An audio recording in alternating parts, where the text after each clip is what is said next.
할렐루야 감사합니다. 오늘 목요 성경 공부 누가복음 12장입니다. 오늘은 누가복음 12장 본문을 1절부터 34절까지만 하고 다음 주에 35절부터 53절까지의 우리가 내용들을 보도록 하겠습니다. 누가복음 속에 이제 오늘 우리가 이제 13장에 이어서 14장의 예수님의 가르침을 보겠습니다.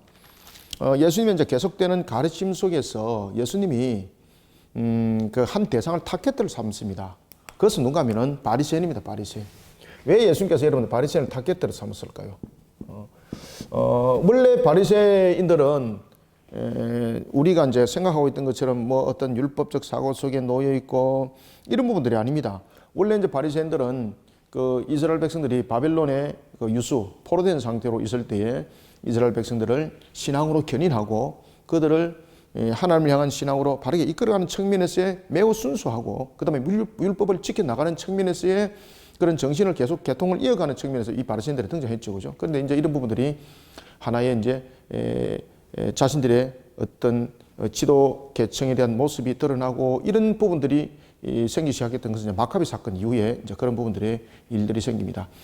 바리새인들이 중심이 되어서 마카비와 세력을 규합해서 헬라의 자신들이 독립을 쟁취하게 되는 거죠. 그러면서 이스라엘이 부분적 독립을 약 한 120년 동안 부분적 독립을 하게 됩니다. 자, 이런 속에 이제 이 바리새인들이 또한 바리새파와 사두개파가 그렇게 또한 나눠집니다.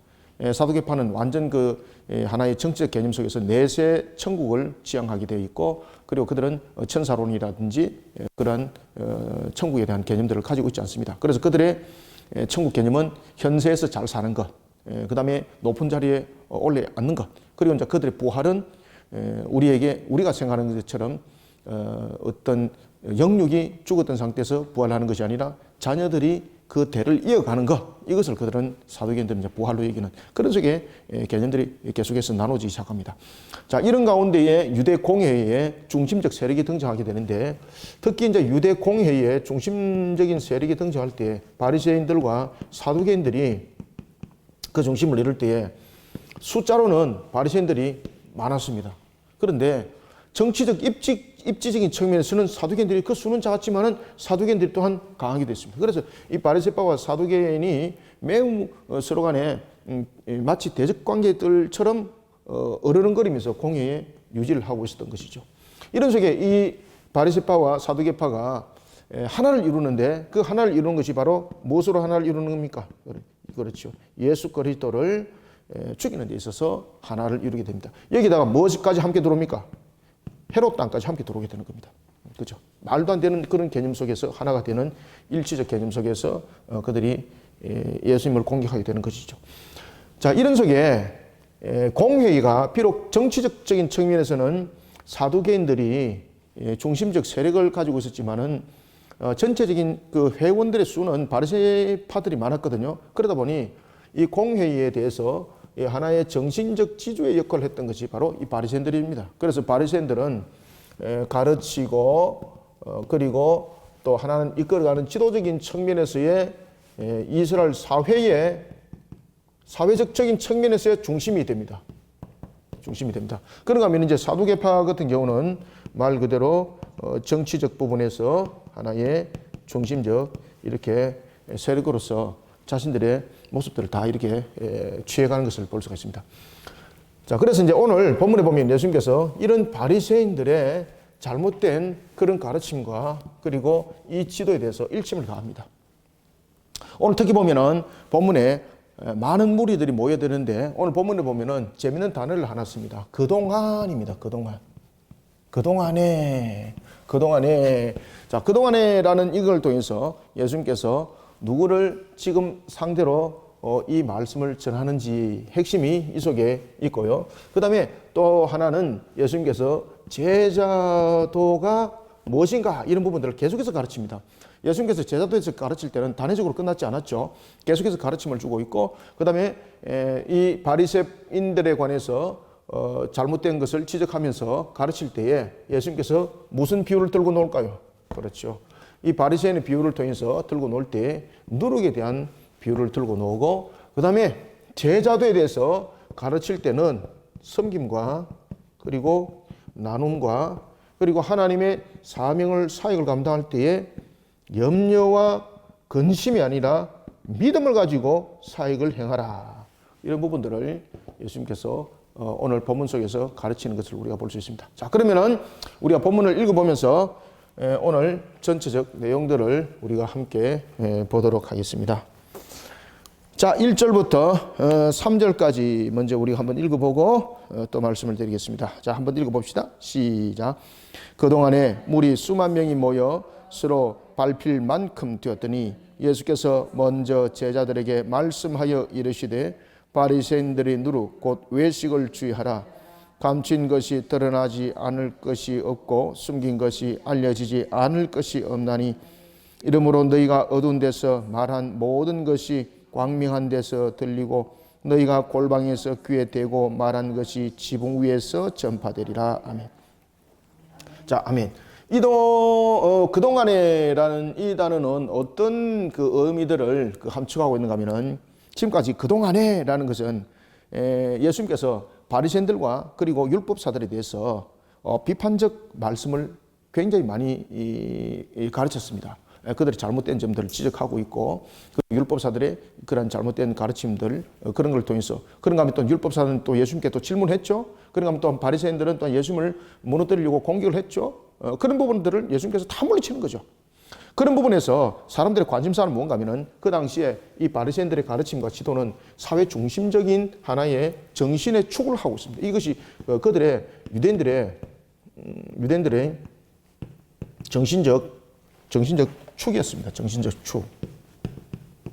정신적인 축이었습니다. 그러니까 이 바리새인들을 계속해서 예수님께서 그 가르침에 대한 잘못된 것들, 그 다음에 율법사들에 관한 잘못된 것들을 가지고 지적하니까 예수님의 그 가르침 속에 오늘은 어떤 가르침을 줄까 굉장히 궁금했죠. 그죠? 그래서 그동안이라는 것은 바리새인과 율법사들에 대한 예수님의 비판적 말씀들이 굉장히 많았죠. 이런 부분들이 사람들에게 많은 호기심을 유발시켰다는 거예요. 그래서 이 많은 호기심 속에서 사람들이 있으면서 야, 지금 앞으로 상황들이 어떻게 전개될까 궁금했던 거죠. 이 잘못하면은 예수님이 이 바리새인들은 여러분들 잘 아시는 것처럼 비록 사두개인들하고 공회 속에서 어르렁거리고 있는 그러한 부분들이지만은 여전히 그럼에도 불구하고 이스라엘 전체를 이끌어가는 지도 계층이지 않습니까? 그러다 보니 바리새인들을 향해서 공격을 했다는 것은 이것은 이 사회 속에서 살아남을 수 없다는 것이죠. 예수님 궁금한 거예요. 바리새인들을 그렇게 공격했는데 이제 예수님 어떻게 될까? 굉장히 궁금했어요. 그래서 그동안에라는 것은 지금까지 예수님께서 행했던 그 가르침 속에 바리새인들에 관한 부분들과 그리고 율법사에 관한 부분들에 대해서 공격을 했죠. 그죠? 그러면은 예수님이 지금 어떻게 이제 될까? 사람들이 궁금하잖아요. 그래서 사람들이 모여들기 시작했다 이 말입니다. 그동안의 그 가르침 속에서 이제 앞으로 예수님은 어떻게 될까? 예수님은 어떻게 될까? 어떻게 될까? 그래서 사람들이 모여들었단 말이에요. 그래서 수만 명들이 모여들었다는 겁니다. 그래서 이 내용 속에서 수만 명은 일종의 뭡니까? 여기서 말하는 수만 명이라는 것은 많은 무리들을 말하고 있죠. 많은 무리들을 말하고 있는데 이 무리들은 어떤 무리들입니까? 예수님에 대해서 믿음을 가지고 온 무리들이 아니라 어떤 관심을 가지고 온 무리들이죠. 그죠? 어떤 관심입니까? 예수님이 어떻게 될까? 그죠? 그 관심 속에서 이들이 모여들었다 이 말입니다. 이때 예수님께서 이 무리들 향해서 바리새인에 관하여서 한 말씀 하십니다. 이들이 모여들었던 이유가 있지 않습니까? 예수님께서 그동안에 지금까지 바리새인들을 향해서 가르침을 잘못되다고 지적을 했고 그리고 공격을 가했는데 그런 부분에 대해서 바리새인들이 예수님을 어떻게 할까 굉장히 궁금했잖아요. 그러니까 예수님께서 그들의 심령을 이미 다 아시고 예수님께서 그들에게 바리새인에 관해서 바로 이야기를 하는 거예요. 그때에 예수님께서 바리새인에 관해서 이야기할 때 무엇이라고 바리새인들을 지적합니까? 바리새인들을 가리켜서 무슨 누룩입니까?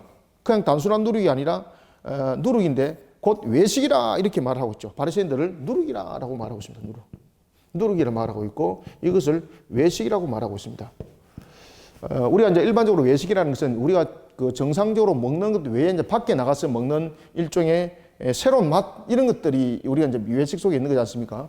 그러면 이 외식을 왜 예수님은 누룩에 비유를 했을까라는 것입니다. 그러면은 이 바리새인들이 가르치는 특징, 특히 그들이 가르침과 그 지도 속에는 이런 누룩의 모습이 있다는 겁니다. 그러면은 예수님은 이 누룩을 통해서 무엇을 말씀하셨을까라는 것입니다.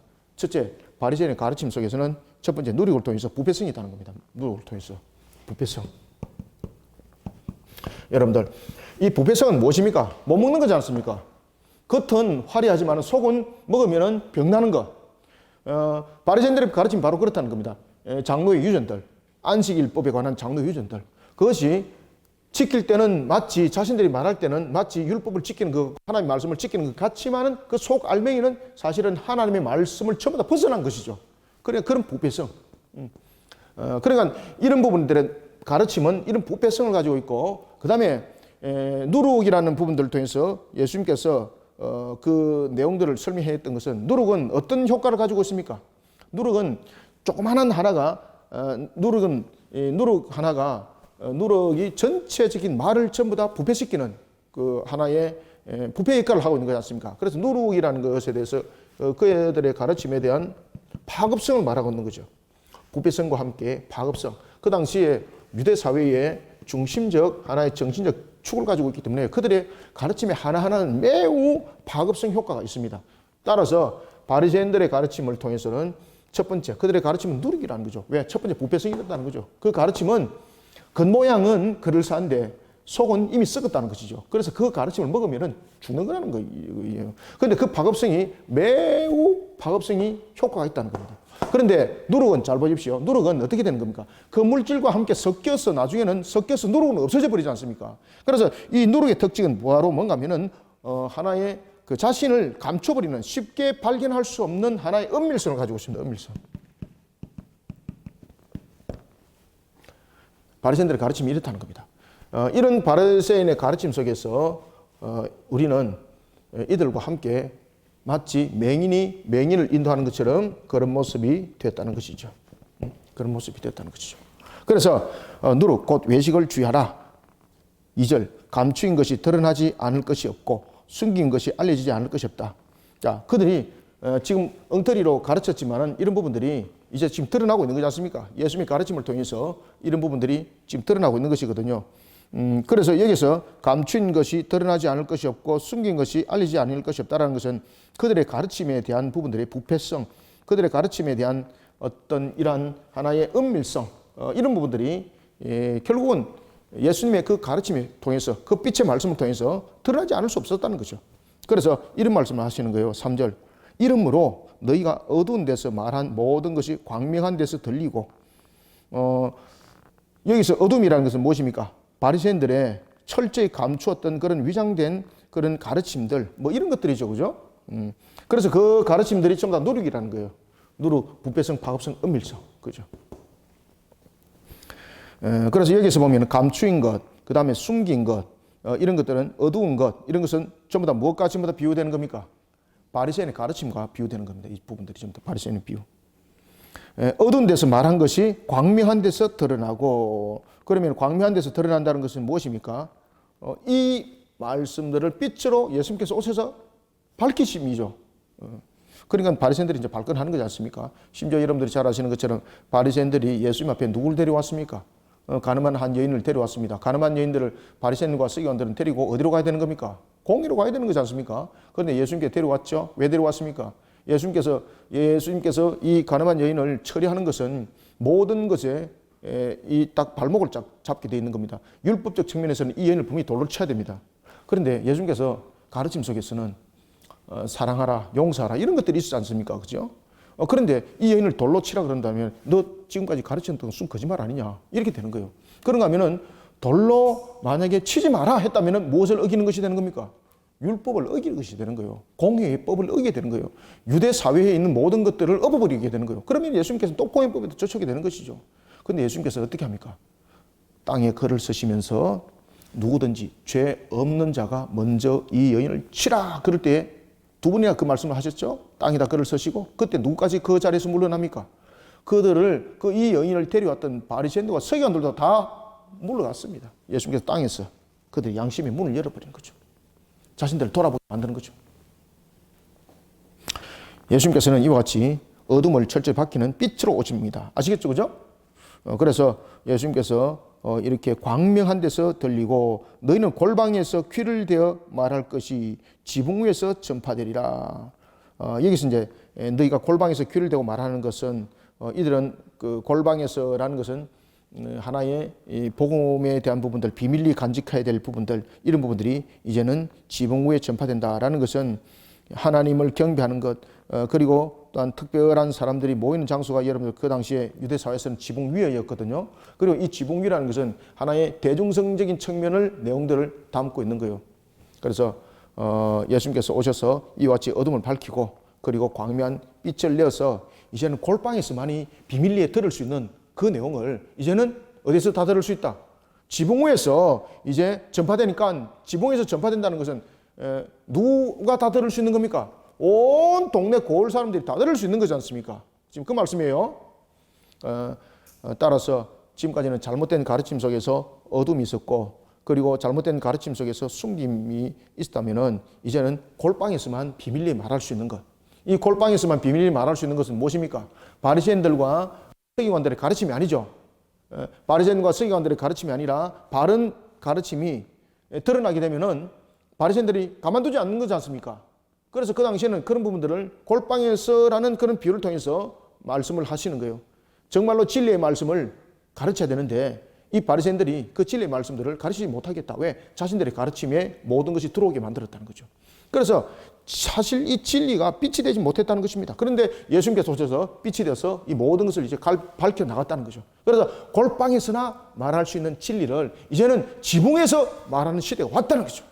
그죠? 그래서 지붕 위라는 것은 무엇을 의미를 합니까? 지붕 위라는 것은 우리가 여러분 사도행전 여러분 기억하시죠? 사도행전에 보면은 베드로가 어디서 기도합니까?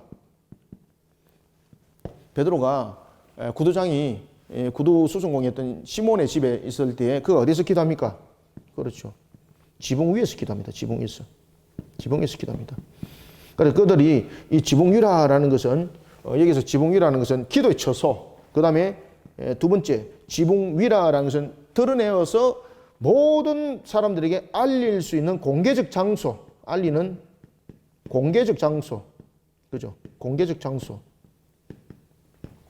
그래서 이제 예수님께서 오셔서 그 빛의 말씀으로 골방에서나 비밀리 들을 수 있는 그 말씀을 이제는 지붕 위에서 모든 사람들이 들을 수 있도록 전파를 했다는 것이죠.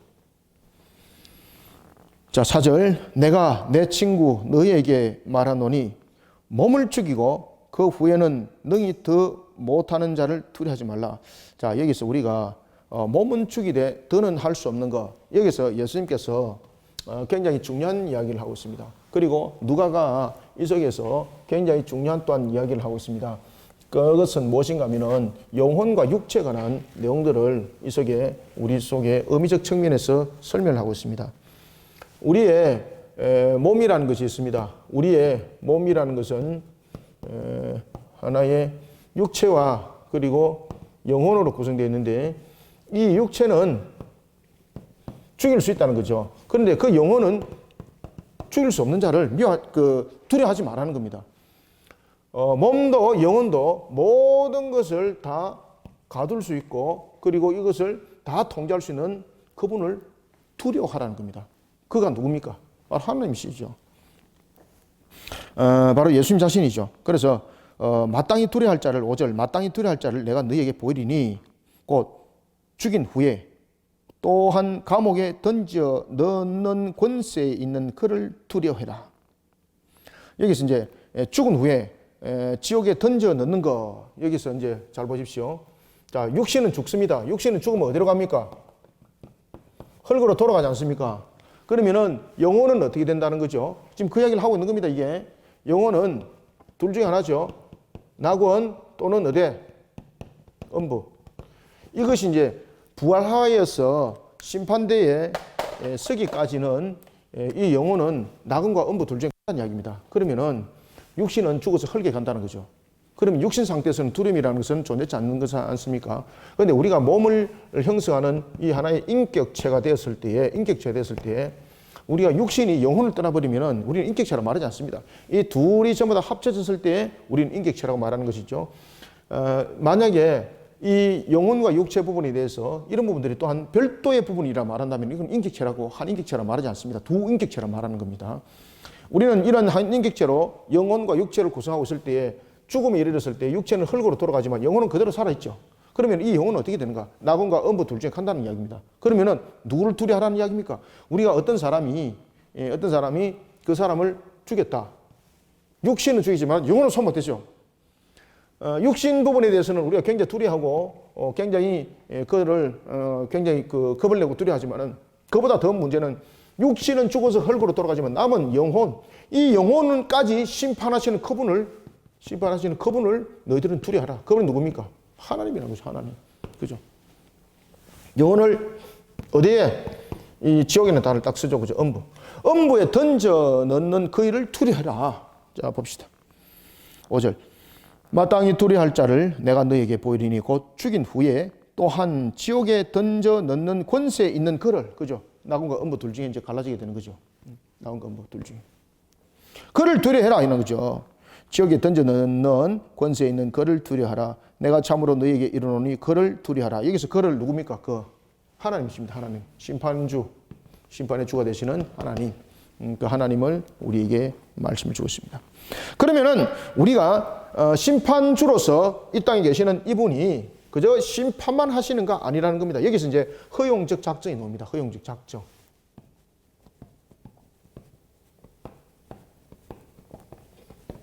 모든 것은 하나님께서 작정도 보면은 하나님께서 계획하셔서 모든 과정들을 그냥 두는 작정이 있고요. 모든 부분들은 허용해서 일어난 작정이 있습니다. 우리에게 일어나는 것은 모든 것은 허용적 작정입니다. 아시겠습니까?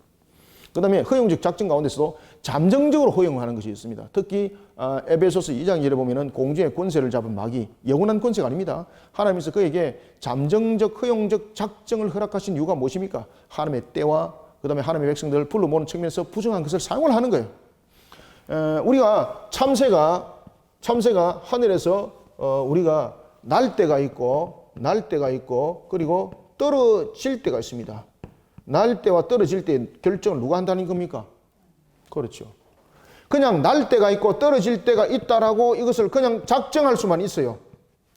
어느 과정 속에 떨어지는지는 모르는 거 아시겠죠? 날 때와 떨어질 때만 작정하는 거예요. 그러면은 언제 어느 시점에 떨어지는 것은 뭐 자기가 그냥 알아서 하는 거예요. 그런데 언제 때를 갖다가 함께 말할 때는 언제 떨어질 것이고 언제 어떻게 될 것이라는 것을 말할 때는 이 작정이 단순한 작정이 아니라 무슨 작정이라는 겁니까? 허용적 작정이라는 이야기예요. 허용적 작정.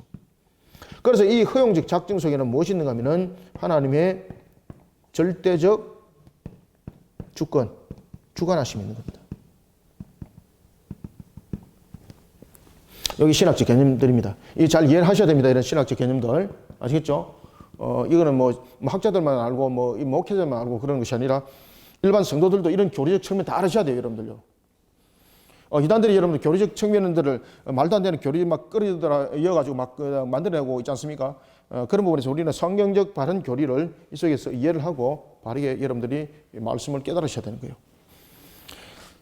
6절 참새 5마리가 두 아사리온. 참새 5마리가 아사리온이라는 것은 화폐 가치적인 측면에서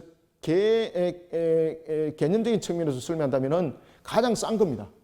화폐적 가치에서 가장 낮은 것이고요. 개념적 측면에서 말하면 가장 싼 것입니다.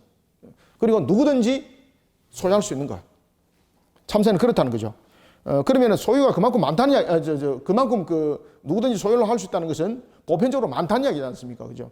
그래서 참새 5마리를 두 아사리온에 파는 것이 아니냐라는 것은 동전 단위로 말했을 때 여러분 드라크마, 우리가 이제 동전 단위로 말할 때 드라크마 이야기를 많이 쓰지 않습니까? 이 드라크마의 10분의 1입니다, 이게. 드라크마의 10분의 1. 그 다음에 우리가 이제 일반적으로 이제 계산을 할 때 우리가 데나리온이 나오지 않습니까? 데나리온에 대해서는 16분의 1입니다. 이 아사리온이.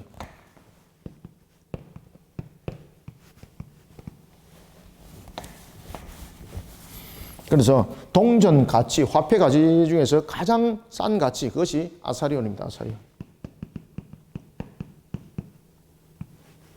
이 아사리온은 드라크마의 10분의 1, 데나리온의 16분의 1에 해당되는 겁니다. 이게 아사리온이.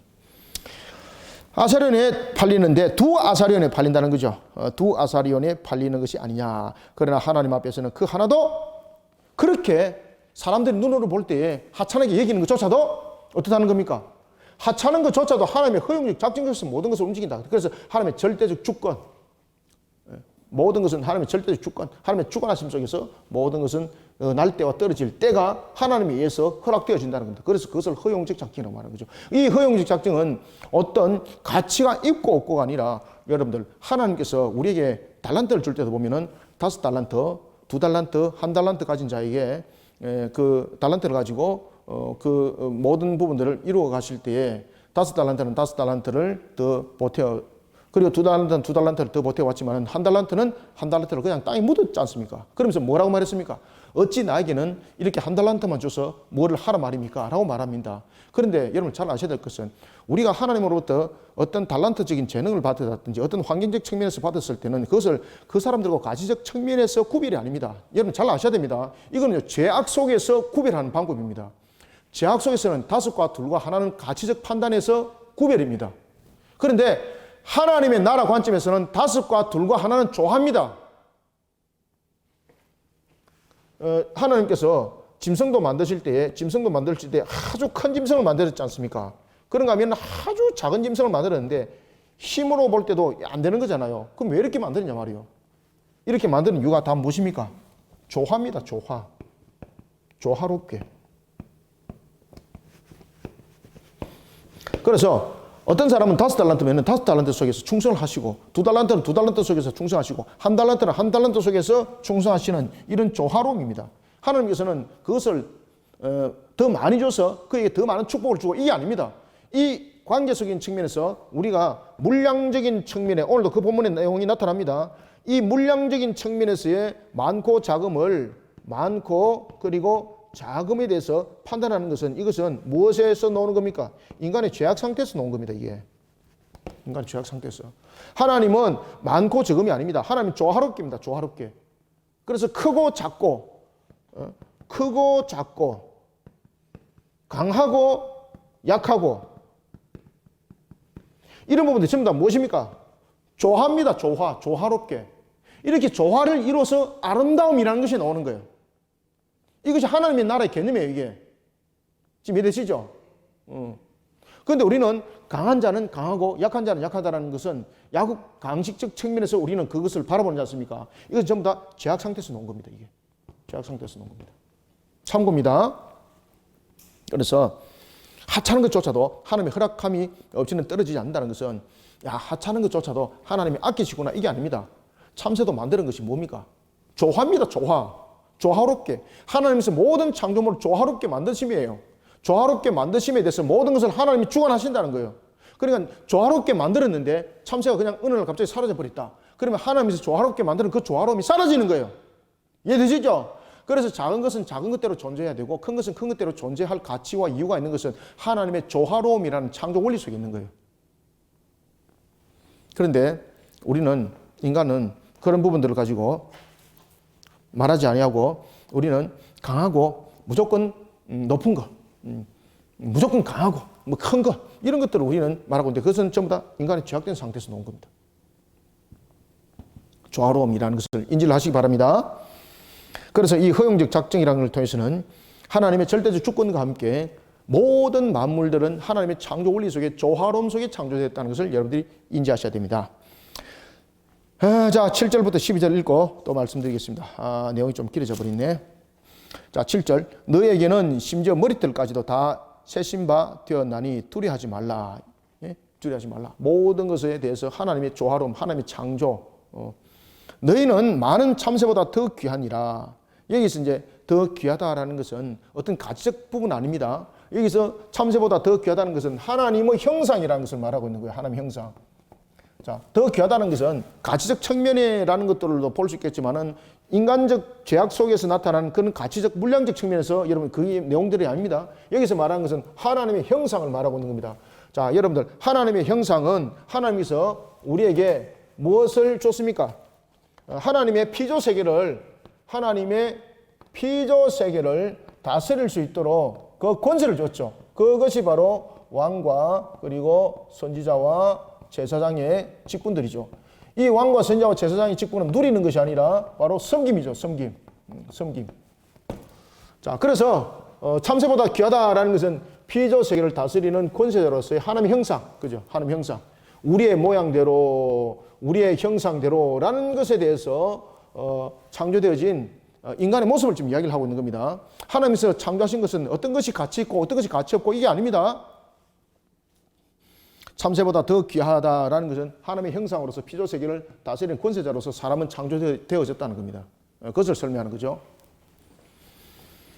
두려워하지 말라. 너희는 많은 참새보다 더 귀하니라.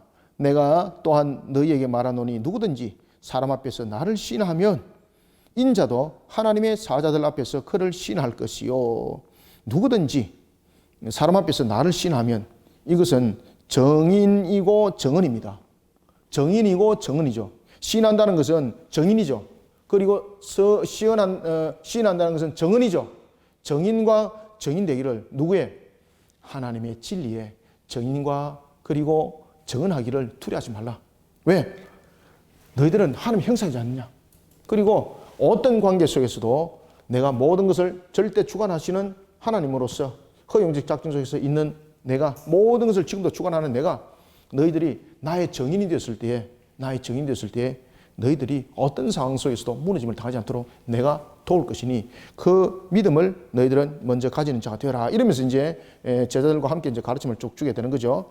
자, 나를 시인하는 자, 나를 시인하면 인자도 하나님의 사자들 앞에서 그를 시인할 것이요. 사람들 앞에서 나를 부인하는 자는 하나님의 사자들 앞에서 부인을 당하리라. 그럼 지금 여기서 누구를 지금 비유를 하고 있는 겁니까? 지금 바리새인들을 가지고 지금 이야기를 하고 있지 않습니까? 지금 바리새인들이 예수님을 지금 시인하지 않죠. 예수님을 지금 부인하고 있는 거죠. 그러면 바리새인들은 결국은 어떤 사람들이라는 겁니까? 지금 그들은 이미 하나님 앞에서 부인당하고 있는 자들이라는 겁니다. 하나님 앞에서 이미 부인당하고 있는 자들입니다. 그래서 바리새인들 가운데서도 보면은 예수님을 가르침을 따랐던 그런 아리마대 요셉과 같은 그러한 또한 바리새인들이 또한 내용들이 있었죠. 그죠? 그런 자들도 있었습니다. 9절 사람 앞에서 나를 시인하는 자는 하나님의 사자들 앞에서 사람들 앞에서 나를 부인하는 자는 하나님의 사자들 앞에서 부인을 당하리라. 10절 누구든지 말로 인자를 거역하면 사함을 받으려니.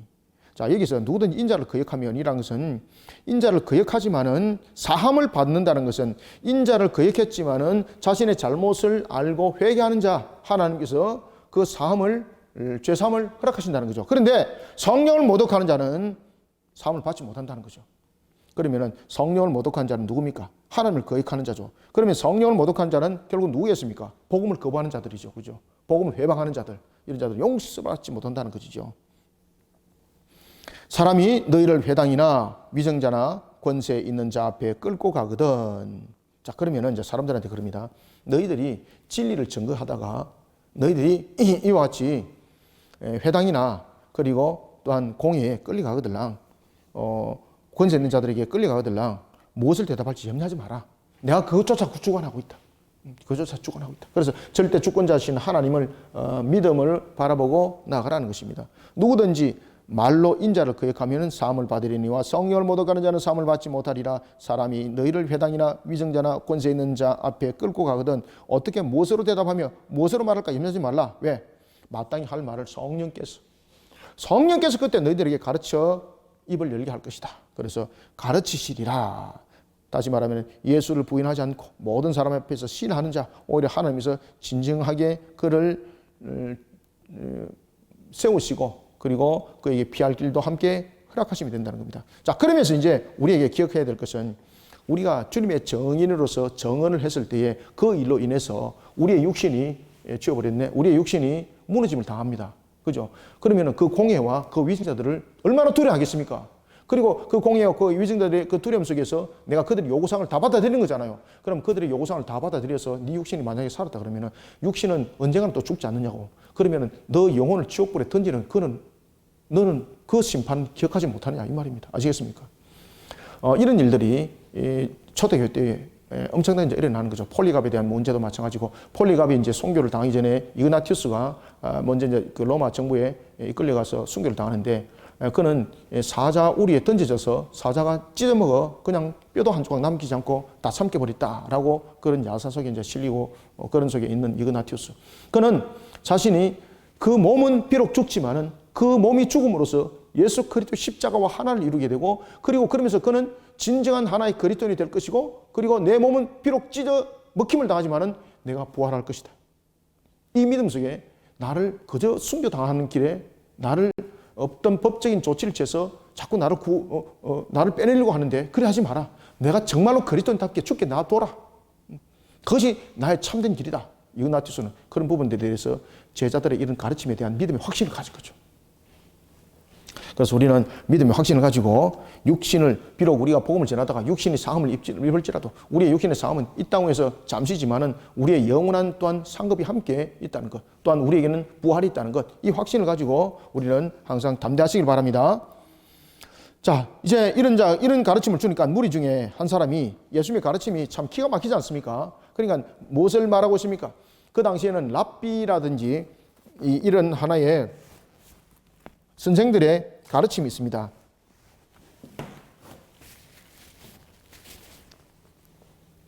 랍비들이 주로 이제 가르침을 이렇게 이제 주게 되면은 그 가르침을 하나의 판결을 가지고 자신들의 어떤 그 문제점들을 정리하고 있습니다. 한 사람이 예수님께 나옵니다. 랍비로서의 예수님께서 문제 해결을 구합니다.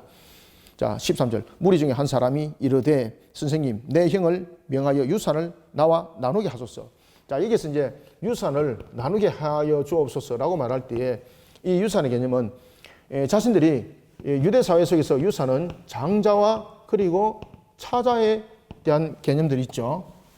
만약에 유산이 형제가 둘이다 그러면은 이게 세 등분으로 나눠지는 겁니다. 그 속에서 장자가 3분의 2가 되는 것이고 그리고 차자가 어떻게 되는 겁니까? 3분의 1을 가져가는 거예요. 그 다음에 만약에 가족이 형제가 만약에 3명이다 그럼 이것이 몇 등분 되는 겁니까? 4등분 되는 거죠. 그죠? 이런 식으로 장자가 차자보다도 분명히 많이 가져가는 것은 맞습니다. 그리고 유산적 개념적인 측면에서 분명히 차자도 그 내용에 유산이 있습니다. 그런데 장자가 그 유산을 다 자신이 이런 부분에서 비율적인 측면에서 안 나눴다든지 그 다음에 전체 장자가 다 가져갔다든지 뭐 이런 경우가 되겠죠. 그러니까 예수님께 이런 부분에서 중재를 해달라는 것이죠. 그 당시에 랍비들의 이런 어떤 중재적 결정은 중재란 이런 결정은 법적 효력은 없었지만 그 사회 속에서 하나의 불문율이었습니다. 그러면 그대로 따라야만이 되는 불문율이었습니다. 법적 효력은 발생되지는 않습니다만 불문율이었습니다. 아시겠습니까? 무리 중에 한 사람이 이르되 선생님, 내 형을 명하여 유산을 나와 나누게 하소서. 자기 편에서 말해달라 이거죠. 자기 편에서. 이르시되 이 사람아, 누가 나를 너희의 재판장이나 물건 나누는 자로 세웠느냐. 그러니까 예수님이 우리의 메시아로서의 우리의 구세주로 이 땅에 오심이 우리의 영육간에 우리의 구원, 다시 말하면은 우리의 죄 사함을 이루기 위한 그런 구원의 메시아로서 오셨는데 예수님의 그 가르침을 보면서 야, 기가 막힌 가르침이구나. 이 기가 막힌 가르침 속에 있는 이분이 이 영향력으로 내가 지금 억울함을 당하고 있는 이 부분들을 호소해야 되겠구나. 여러분들, 이 부분들은 사실은 예수님 안에서 호소하는 것이 아니라 예수님 안에서도 물론 해결할 것들이 있지만은 이런 부분들은 사회 자체적인 사회 또한 법이 있는 것이죠. 그죠? 그 속에서 여러분 해결해야 될 문제는 것이죠. 예수님께서 이 땅에 오신 목적은 무엇입니까? 이 땅에 오신 목적은 구원의 우리의 죄사함에 대한 부분들을 다루고 있는 것이죠.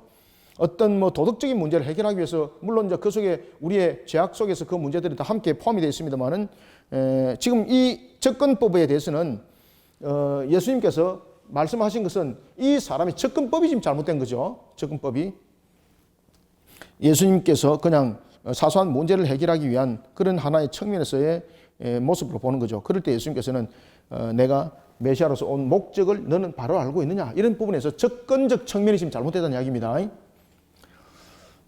내가 뭐 그런 문제를 내가 해결 안 하겠다 이것은 아니고요. 그런 부분에서 접근법들이 지금 잘못됐다는 거죠. 그들에게 말하기를 이렇게 말합니다. 이 사람아, 누가 나를 너희의 재판장이나 물건 나누는 자로 세웠느냐 하시고 15절 그들에게 이르시되 삼가 모든 탐심을 물리치라. 그러면은 이 사람이 예수님께 이와 같이 접근했던 이유가 무엇입니까? 이 사람에 대한 하나의 담요, 그 다음에 자신의 형제 이 부분들이 형제에 대한 부분이겠죠. 그래서 이 형제들에 대한 부분들에 대해서 이제 이 부분들을 전부 다 탐욕으로 함께 이제 설명을 합니다. 처음에는 접근법이 잘못됐다고 분명히 예수님께서 지적하시죠. 그러고 난 뒤에 이제 탐욕에 관해서 이야기를 딱 하는 겁니다. 그러면은 네가 나에게 이런 유산을 남겨달라고 유산에 대해서 정리를 해달라는 부분들이 어디서 발생됐는가? 탐욕에서 비롯됐다. 너의 형도 어디 속에서 그런 너와 같이 그런 물질 부분에서 충돌이 생겼느냐? 탐욕 속에서 생겼다는 거죠. 그래서 물질관을 똑바로 해라. 나누는 것이 중요한 것이 아니다. 율법에 의하면은 이렇게 나눠야 된다. 이게 중요한 것이 아니다. 제일 중요한 것은 잘못되어 있는 물질관을 먼저 고쳐야 된다. 예수님께서 말씀하십니다. 15절 그들에게 이르시되 삼가 모든 탐심을 물리치라 사람의 생명이 그 소에 넉넉한 데 있지 아니하니라 하시고 아멘. 이 세상에 어떤 것도 영원한 생명을 줄 수 없습니다. 영원한 평안과 기쁨을 획득할 수 없습니다. 그래서 지금 예수님께서 접근법에 대해서 잘못했다는 거죠. 그 재산에 관해서 나눠주세요. 그리고 여기에 대해서 좀 이야기를 해주세요. 그래서 형과 재산이 바르게 나눌 수 있도록 그 길을 열어주세요 라고 말하니까 너희들은 세상을 살아갈 때 그 관점이 구원에 관한 관점으로 살아가지 않아야 하고 있구나. 너희들이 세상에 아무리 그 물질을 많이 가지고 있는들 그 물질이 너희들을 구원에 이르게 할 수 없다.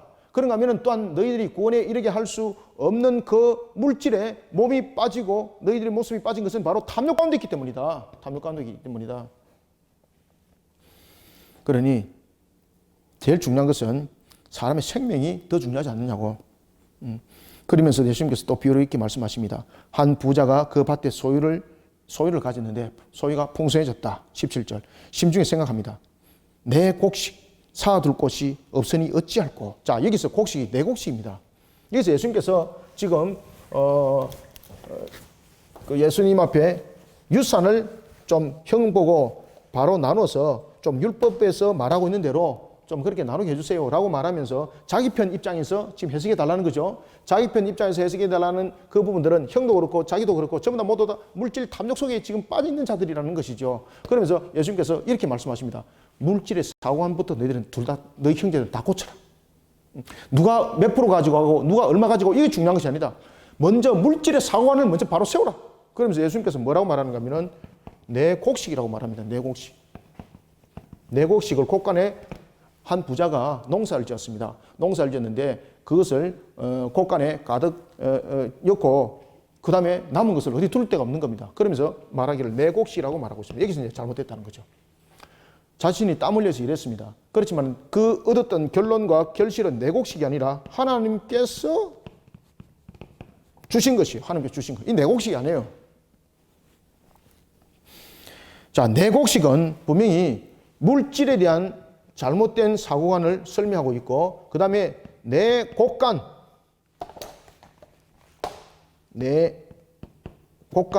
이 곡간 시험 맞습니까? 내 곡간을 많이 둔다는 것은 무엇입니까? 이게 이제 탐욕 속에 이제 빠져가 있는 거죠. 이제 여러분들 내 곡식이라는 것이 아니고 하나님께서 곡식을 풍성하게 맺었으면은 곡간을 먼저 짓는 것이 아닙니다. 곡간을 많이 짓는 것이 아니라 이 곡식을 헐벗은 자, 가난한 자에게 가난하고 헐벗은 자에게 어떻게 됩니까? 그렇죠. 글자 잘 안 되네. 흘려보냄이 돼야 됩니다. 흘려보냄이. 아시겠죠? 그죠? 흘려보냄이 돼야 됩니다. 16절. 그래서 여러분들이 잘 그 부분들을 생각을 하셔야 됩니다. 17절. 심중에 생각하여 이르되 내가 곡식 사둘 곳이 없으니 어찌할까 하고. 여기서 내 곡식이 아니죠. 여기서 곡식은 하나님께서 우리에게 주신 곡식이라는 것. 그리고 내 곡식이라는 걸 통해서 그런 이적 생각 속에서 너희들이 탐욕에 지금 빠졌다는 겁니다. 내가 이렇게 하리라. 내 곡간을 헐고 더 큰 곡간을 지으리라. 여러분들 하나님께서 풍성하게 주신 것은 새로운 곡간을 만들어서 탐욕 속에 더욱더 빠지라는 것이 아니라 풍성하게 준 것은 가난한 자를 통해서 그를 통해서 가난한 자에게 흘려보내는 그러한 하나의 물질의 개념인데 너희들은 이런 속에서 유산을 가지고 싸우고 있느니 너희들은 정말로 모두가 탐욕 속에 빠져 있고 그런 속에 하나님께서 허락하신 그 물질의 개념을 잃어버렸기 때문에 너희 모든 형제들은 다 하나님 앞에 복되지 못한다 이 말입니다. 물질을 나누는 것이 중요한 것이 아니라 유산을 나누는 것이 중요한 것이 아니라 이해되셨습니까? 19절. 또 내가 내 영혼에게 이르되 영혼아 여러 해 쓸 물건을 많이 사두었으니 평안히 쉬고 먹고 마시고 즐거워하자 하리라. 그런데 이것이 평안이 되겠습니까? 결국은 그 곡간이 자신이 쌓아뒀던 그것으로 인해서 자신을 더욱더 올무로 묶어내고 그리고 하나님으로부터 너는 참으로 저주받을 자이니라 라고 인정을 받을 수밖에 없는 확실한 증거물이 된다는 겁니다. 확실한 증거물. 자, 이제 하나님 나오지 않습니까? 20절. 20절부터 21절 봅시다. 그러면은 자신이 분명히 내 곡식이라고 말했습니다. 내가 땀 흘려 이랬습니다. 풍년이 졌습니다. 지금 곡간이 안 됩니다. 더 큰 곡간을 짓기 위해서 지금 곡간을 허물어 버렸습니다. 더 큰 곡간을 지었습니다. 가득 채웠습니다. 야, 이제는 이제 내가 이제 몇 년을 내가 누릴 수 있겠구나. 그리고 그가 참으로 그 곡간을 바라보면서 행복해 하고 있습니다. 그런데 주변에 있는 사람들은 가난하고 헐벗은 자들이 굶어 죽어가고 있습니다. 그러면은 하나님께서 그 곡식의 풍성함을 왜 그 사람에게 허락했는지를 지금 이 사람이 인지하지 못했다는 겁니다.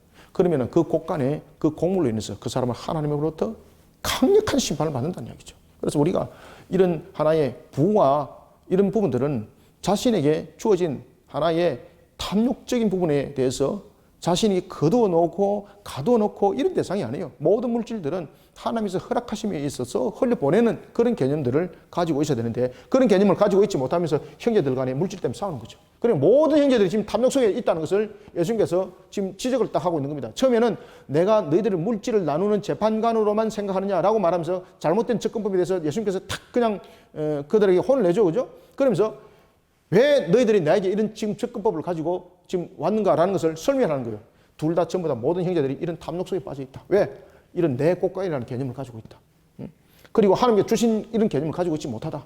그런 풍성함을 통해서는 더 큰 곡간을 지으려고만 생각했다. 너희 모든 형제들이. 그런데 더 큰 곡간을 짓는 것이 아니라 이 곡간은 짓는 것이 아니라 물질을 가난한 자를 위해서 흘려보내는 부분이 된다.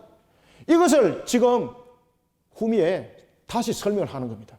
그래서 가난한 자를 구제하라. 이 구제하는 것이 우리들의 모습을 통해서 좋은 보따리를 삼는 것보다도 구제하는 보따리가 영원히 썩지 않는 보따리가 된다. 그것이 복된 보따리가 된다. 이것을 예수님께서 제자도에서 다시 가르치는 거예요. 그래서 제가 지금 길게 좀 설명해 드리는 겁니다. 자, 봅시다. 20절. 하나님은 이르시되 어리석은 자여. 여기서 어리석은 자는 누굽니까? 참된 가치를 알지 못하는, 분별력을 가지지 못하는 어리석은 부자입니다. 이게 어리석은 자. 어리석은 자여 오늘 밤에 네 영혼을 도로 찾아가리니. 그렇게 곡간을 크게 지어서 부귀를 누리었습니다. 그 곡간을 보면서 야, 이제는 내가 걱정하지 아니하고 수년을 그냥 떵떵거리며 살 수 있겠구나 라고 말했지만 하나님께서 그 생명을 오늘 그다 가버리다. 그러면 그 곡간에 있는 그 풍성함은 무엇이 되느냐 이 말입니다. 무엇이 되느냐? 무엇이 되느냐? 어리석은 자여 오늘 밤에 네 영혼을 도로 찾으리니 그러면 네 준비한 것이 누구의 것이 되겠느냐? 이제 이해되셨죠? 자기를 위하여 재물을 사두지 마라. 누구를 위해서? 하나님께서 그렇게 재물을 허락하신 게 없다는 겁니다. 자기를 위하여 재물을 쌓아두고 하나님께 대하여 부요하지 못한 자가 이와 같으리라. 아멘. 다시 말하면 재물은 하나님께 쌓아두라는 겁니다. 하나님의 나라를 위해서 올바르게 사용하라 이 말입니다. 그래서 우리는 이 속에서 여러분을 깨달을 것은 뭔가 하면 우리는 세상 속에 살아가면서 얼마를 벌었고 그리고 내가 어떤 위치에 있는가 이것이 아닙니다. 어떻게 벌었고 어떻게 쓰느냐입니다. 이거는 얼마를 벌었고가 아닙니다. 어떻게 벌었고 어떻게 사용했는지를 하나님은 묻습니다. 어떻게 벌었고 어떻게 쓰느냐를 하나님은 물으십니다. 아시겠습니까? 하나님은 우리에게 얼마를 벌었고 안 묻습니다. 아, 그래 네가 열심히 했구나. 네가 얼마 벌었어? 이게 아니에요, 여러분들. 야, 여러분들, 예수님께서 5달란트와 2달란트, 1달란트에 대해서 이야기했을 때 5달란트에 대해서 네 얼마 벌었어? 이렇게 물었습니까? 아닙니다. 2달란트에 대해서 너 얼마 벌었어? 안 물었습니다. 예수님께서는 우리에게 어떤 근거를 이야기를 할 때에 세상 사람들은 얼마를 벌었어? 얼마를 벌었는지 여기에 대해서 탐복을 하지 않습니까? 그런데 하나님은 어떻게 벌었는지 어떻게 사용했는지 묻습니다. 어떻게 벌었는지는 무엇입니까? 하나님의 법도와 규례가 여기에 대해서 저울 추가됩니다. 불의한 것은 용서받지 못한 거죠. 그러면은 어떻게 사용했는지라는 것을 통해서는 무엇입니까? 하나님의 물질관입니다. 하나님의 물질관을 가지고 네가 사용했냐 말입니다. 네의 개인을 위해서 사용했느냐, 무엇을 위해서 사용했느냐, 이렇게 묻는다는 거죠. 그것이 오늘 본문의 내용입니다. 자, 이제 22절부터 봅시다. 조금 빨리 갑시다. 자, 22절. 또 제자들에게 이르시되, 이제 그 내용을 가지고 이제 이야기를 쭉 하는 겁니다. 이제 제자들에게 가르치는 거예요. 이 물질적 사고관을 통해서. 이 물질적 사고관을 통해서 이제 구제관에서 이야기를 하는 겁니다.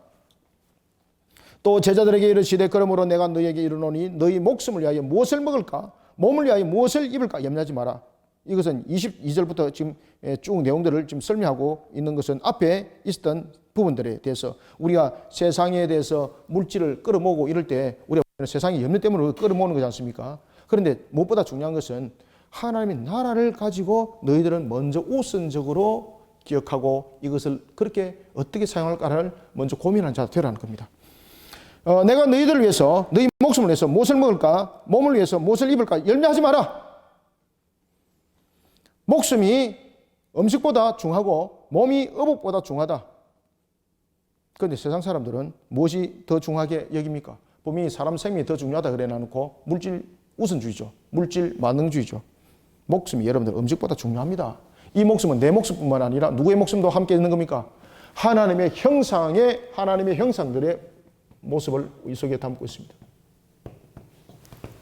여기서는 목숨이라는 것은 내 목숨뿐만 아니라 다른 사람의 목숨도 함께 있는 거죠. 그래서 나에게 물질이 많음에 풍성함이 있는 것은 내 목숨만이 아니라 다른 사람 목숨도 함께 돌아봐라는 이야기예요. 자, 24절. 까마귀를 생각하라. 심지도 아니하고 거두지 아니하며 골방도 없고 창고도 없다. 그런데 하나님이 길렀다는 거죠. 너희들은 새보다 더 귀하다. 25절. 또 너희 중에 누가 염려함으로 그 키를 한 자라도 더 할 수 있느냐? 여기서 키는 무엇입니까? 모든 부분에 대해서 뭐 생명이라든지 연령이라든지 모든 부분들을 생명의 일각 속에서 일어날 수 있는 어떤 부분들을 연장시키는 것, 이겁니다. 그것을 너희들이 한 자라도 할 수 있느냐 말입니다. 할 수 없죠, 그죠? 우리는 한 잡도 우리는 여러분을 내다볼 수 없는 거지 않습니까? 자, 26절. 그런즉 가장 작은 일도 너희들은 지금 하지 못하고 있다는 거죠. 한 잡도 못 내다보는데 뭐. 우리가 모든 우리의 삶들을 통해서 우리가 스스로 만들어서 어떤 운명을 바꾸고 이럴 수 있는 능력이 없지 않습니까? 인간의 염려로 인해서 어떤 것도 해결할 수 없다는 거죠. 그저 염려를 할 수밖에만이 없다는 것이죠. 그것은 뭡니까? 가장 작은 일조차도 하지 못한다는 것에 대한 증거입니다. 그런데 하나님은 어떤 분인가? 자, 백합을 한번 보자는 거죠. 27절. 백합을 한번 생각해봐라. 실도 만들지 못하고 짜지도 못한다. 그죠? 백합아가 뭐 실 만들고 자기가 무슨 배틀 가지고 무슨 옷을 짠 일이 있습니까? 그러나 내가 너희에게 말하노니 솔로몬의 모든 영광으로도 입은 것이 이 꽃 하나만큼보다도 훌륭하지 못하다. 백합이 아름답게 나타나는 것은 백합이 스스로 자신이 만들어서 그렇게 백합이 된 것이 아니다. 누가? 그렇죠. 여기서 또 무엇을 말합니까? 하나님의 주관하심을, 절대적 주권에 의한 주관하심을 너희들이 믿어 의심치 마라. 이 속에 어떤 물질적 사고 속에 빠지지 마라. 그래서 지금 이 형제 문제들을 가지고 예수님께서 이제 제자도에 관한 가르침으로 넘어오는 거죠. 물질적 사관을 통해서 이때 절대적 주관자라는 것을 절대적 주권자로서의 주관자 되시는 하나님을 믿는 믿음, 이 믿음 속에 너희들이 반드시 세워져라. 백합화는 자기 스스로 만드는 것 아무것도 없다. 그죠? 그런데 백합화가 솔로몬이 가장 아름답게 만드는 옷보다도 백합화가 더 아름답다. 28절. 오늘 있다가 내일 아궁이에 던지는 덜풀도 하나님이 그렇게 만들었다. 조화로움이죠. 조화로움. 그죠? 조화로움. 하물며 너희일까 보냐? 믿음이 작은 자들아. 여기서 믿음이 작은 자는 부정적 의미입니다. 부정적 의미에서 믿음의 분량을 말하는 것이 아니라 믿음이 없다는 이야기입니다. 믿음이 없음을 말하고 있는 겁니다. 믿음이 작은 자는 믿음이 없다는 뜻입니다. 여기서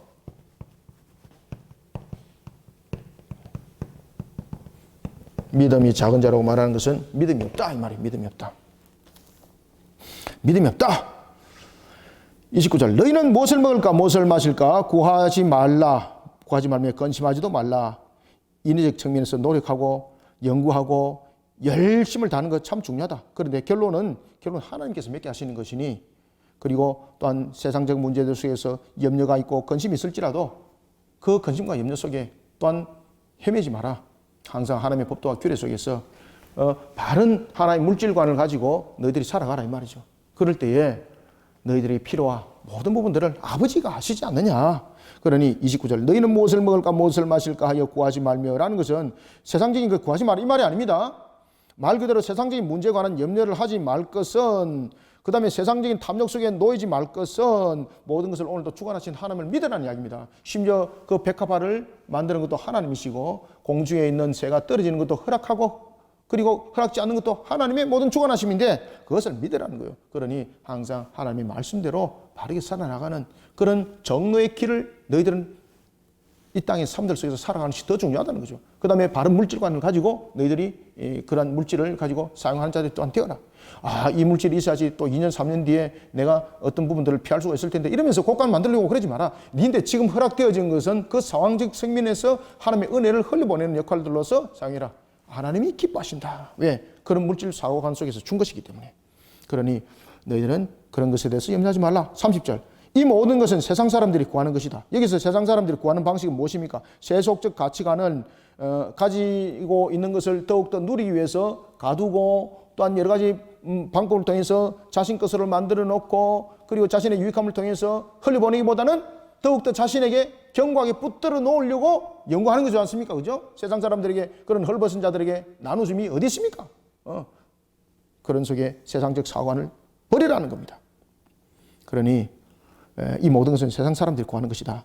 너희 아버지는 이런 것을 원하지 않는다. 이런 것이 너희에게 있어야 할 것을 아시느니라. 모든 필요를 아버지가 다 알고 있다. 그러니 너희들은 세상 방법으로 구하지 마라. 그러면 너희들이 해야 될 것은 무엇인가? 세상의 모든 인생의 가치관들을 하나님의 나라를 추구하는 것으로서 너희들은 바르게 해라. 하나님의 나라를 추구하는 것으로. 하나님의 나라를 추구하는 것으로. 하나님의 나라를 추구하는 것이 이것이 가치관이 되어야 된다. 이것이 가치관이 되어야 된다. 이것이 가치관이 되어야 된다. 그러면서 이렇게 말씀하세요. 다만 너희는 그의 나라를 구하라. 그리하면 이런 것들을 너희에게 더하시리라. 적은 무리여. 여기서 적은 무리는 무엇입니까? 여기서 적은 무리는 연약한 모습입니다. 연약한 모습. 숫자가 작다 이 말이 아닙니다. 여기서 적은 무리여라는 것은 세상적인 측면에서 연약한 자들입니다. 연약한 자들.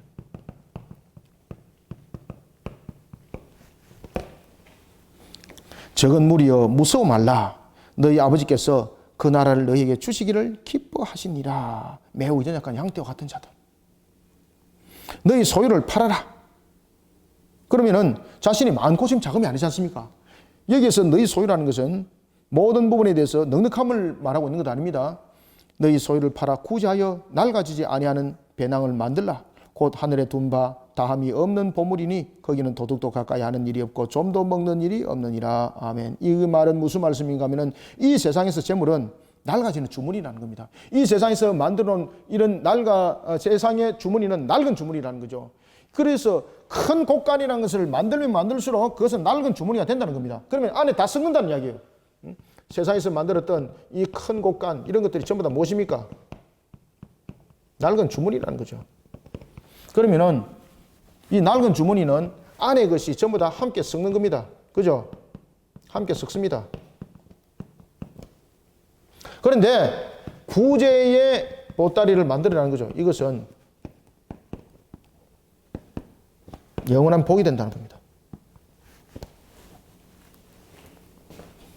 너희 소유를 팔아 구제하여 낡아지지 아니한 배낭을 만들라. 여기서 낡아지지 않은 배낭은 무엇입니까? 세상에서 재물은 낡아지는 주머니라고 말한다면은 그 보관한 것도 함께 썩어지게 되는 거죠. 그렇지만은 이런 구제라는 것은 그 재물의 가치를 영원히 보존되게 만드는 거죠. 그런가 하면은 이 구제라는 부분들이 어떤 우리의 행위론을 말하고 있는가? 그것이 아니고 잘못된 이런 물질관들을 그리고 우리의 하나님께서 우리에게 허락하신 이 물질의 바른 사고관을 지금 가지라 이 말입니다. 구제할 때는 너희들이 복이 된다 말을만 하고 있는 것이 아닙니다. 바른 물질적 사고관, 하나님께서 우리에게 허락하신 물질의 바른 사고관, 이것을 가지라는 이야기예요. 그래서 재물의 가치를 바르게 바라는 자 되어라. 그래서 제가 앞에 무엇을 말했습니까? 물말을 버렸느냐가 아니라 어떻게 벌었고 어떻게 사용했냐, 이것이 우리의 물질의 사관이 되어야 된다라는 것입니다. 자, 그래서 너희 보물이 있는 곳에 너희 마음도 있다라고 말합니다. 우리는 이 땅에서 아니라 우리는 항상 하나님 나라에 그 결론을 두면서 모든 것을 맺어가는 그런 성도들이 되어야 되겠습니다. 자, 오늘 우리가 누가복음 12장은 여기까지 했고요. 35절부터는 다음 주에 하면서 조금 추가적으로 또 말씀을 좀 드리면서 진행해 나가도록 하겠습니다. 자, 감사합니다. 수고하셨습니다. 하나님 감사합니다. 주께서 베푸시는 은혜를 감사드립니다. 오늘도 우리를 이끄시고 인도하여 주시고 달려가게 하시니 감사합니다. 성령님이 우리를 새롭게 해주시고 말씀 속에 우리를 녹여 주옵소서. 생명의 말씀으로 우리를 새롭게 하여 주옵소서. 주님의 말씀으로 우리를 이끌어 인도하실 때 우리 모든 성도들 말씀의 결실을 풍성히 맺어가는 오늘도 귀한 한 날이 되기를 원합니다. 오늘도 주신 말씀으로 우리로 하여금 바른 물질관 가지고 바른 제자도의 길들을 걸어가게 도와주시옵소서. 예수님 이름으로 기도드립나이다. 아멘.